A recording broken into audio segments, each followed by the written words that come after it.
Hi everybody, I hope you're all okay. Today I'm going to read you The Owl Who Was Afraid of the Dark by Jill Thomlinson. It's a lovely story about a little owl who needs to build the confidence to go out hunting on a night in the dark. His mum encourages him to go and speak to different people who are around in the dark and see why they're not afraid. Can you think of something that you're afraid of and what you are doing to try and overcome this? I hope you enjoyed the story. The Owl Who Was Afraid of the Dark by Jill Thomlinson. Chapter 1. Dark is Exciting. Plop was a baby barn owl and he lived with his mummy and daddy at the top of a very tall tree in a field. Plop was fat and fluffy. He had a beautiful heart-shaped ruff. He had enormous round eyes. He had very knackety knees. In fact, he was exactly the same as every baby barn owl that has ever been, except for one thing. Plop was afraid of the dark. "You can't be afraid of the dark," said his mummy. "Owls are never afraid of the dark." "This one is," Plop said. "But owls are night birds," she said. Plop looked down at his toes. "I don't want to be a night bird," he mumbled. "I want to be a day bird." "You are what you are," said Mrs. Barn Owl firmly. "Yeah, I know," agreed Plop. "And what I are is afraid of the dark."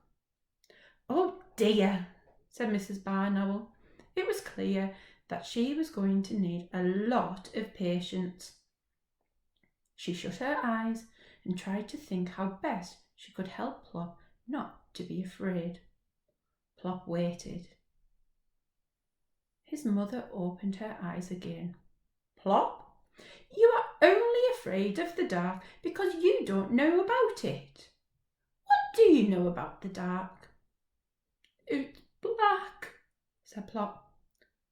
"Well, that's wrong for a start. It can be silver or blue or grey or lots of other colours, but almost never black. What else do you know about it?" "I don't like it," said Plop. "I do not like it at all." "That's not knowing something," said his mother. "That's feeling something. I don't think you know anything about the dark at all." "Dark is nasty," Plop said loudly. "You don't know that. You have never had your beak outside this nest hole after dusk. I think you had better go down into the world and find out a lot more about the dark before you make up your mind about it." "Now?" said Plop. "Now!" said his mother. Plop climbed out of the nest hole and wobbled along the branch outside. He peeped over the edge. The world seemed to be a very long way down. "I'm not a very good lander," he said. "I might spill myself." "Your landing will improve with practice," said his mother. "Look, there's a little boy down there on the edge of the wood collecting sticks. Go and talk to him about it." "No," said Plop. "Now," said his mother. So Plop shut his eyes, took a deep breath, and fell off his branch. His small white wings carried him down. But, as he said, he was not a good lander. He did 7 very fast somersaults past the little boy. "Ooh!" cried the little boy. "A giant Catherine wheel." "Actually," said the Catherine wheel, picking himself up, "I'm a barn owl." "Oh, yes, so you are," said the little boy with obvious disappointment. "Of course, you couldn't be a firework yet. Dad says we can't have the fireworks until it gets dark." Oh, I wish it would hurry up and get dark soon. You want it to get dark, said Plop in amazement. Oh, yeah, said the boy. Dark is exciting! And tonight is especially exciting because we're going to have fireworks. What are fireworks? Asked Plop. I don't think owls have them. Not barn owls anyway. Don't you? Said the little boy. Oh, you poor thing. Well, there are rockets and flying saucers and volcanoes and golden rain and sparklers and... But what are they? Begged Plop. Do you eat them? No, laughed the little boy. Daddy sets fire to their tails and they whoosh into the air and fill the sky with coloured stars. Well, the rockets, that is.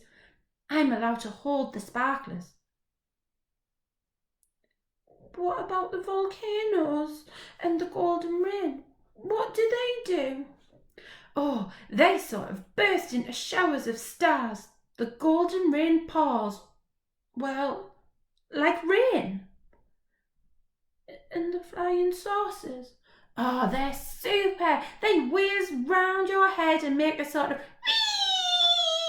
noise. I like them best. I think I would like fireworks, said Plop. I'm sure you would, the little boy said. Look here, where do you live? Up in that tree, in the top flat. There are squirrels farther down. That big tree in the middle of the field? Well, you can watch our fireworks from there. That's our garden, the one with the swing. You look out as soon as it gets dark. Does it have to be dark? Asked Plop. Of course it does. You can't see fireworks until it's dark.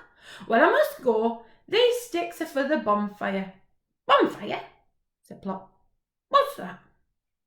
You'll see if you look out tonight. Goodbye. Goodbye, said Plop, bobbing up and down in a funny little bow.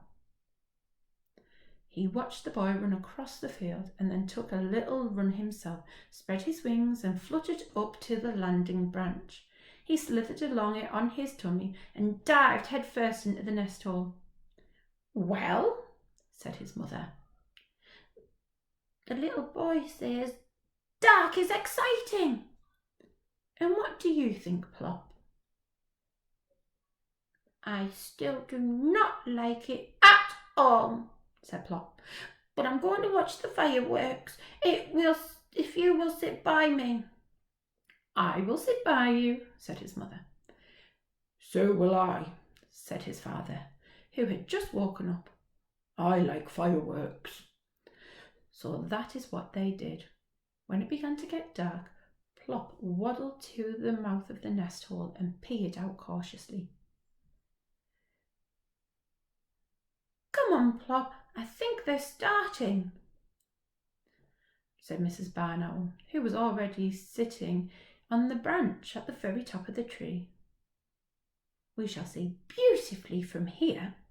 Plop took 2 brave little steps out of the nest hole. I'm here, said his father quietly. Come on.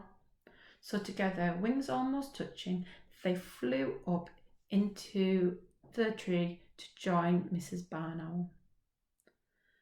They were only just in time. There were flames leaping and crackling at the end of the little boy's garden.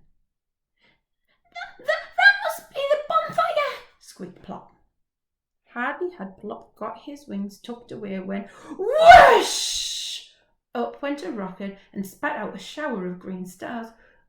Ooh, said Plop, his eyes like saucers. A fountain of dancing stars sprang up from the ground, and another, and another. Ooh, said Plop again. You sound like a tawny owl, said his father. Goodness, what's that? Something was whizzing about, leaving bright trails of squiggles behind it and making a loud whee noise. Oh, that's a flying saucer, said Plop. Really? Said his father. I've never seen one of those before. You seem to know a lot about it. What's that fizzy one that keeps jiggling up and down?" "I expect that my friend Sparkler." "Oh, there's a me." "I beg your pardon," said Plop's father. "It's a Catherine wheel. The little boy thought I was a Catherine wheel when I landed. Oh, isn't it beautiful? And he thought I was one." Mr. Barn Owl watched the whirling, sparkling circles spinning around and round. "That must have been quite a landing," he said. Join me tomorrow for chapter 2.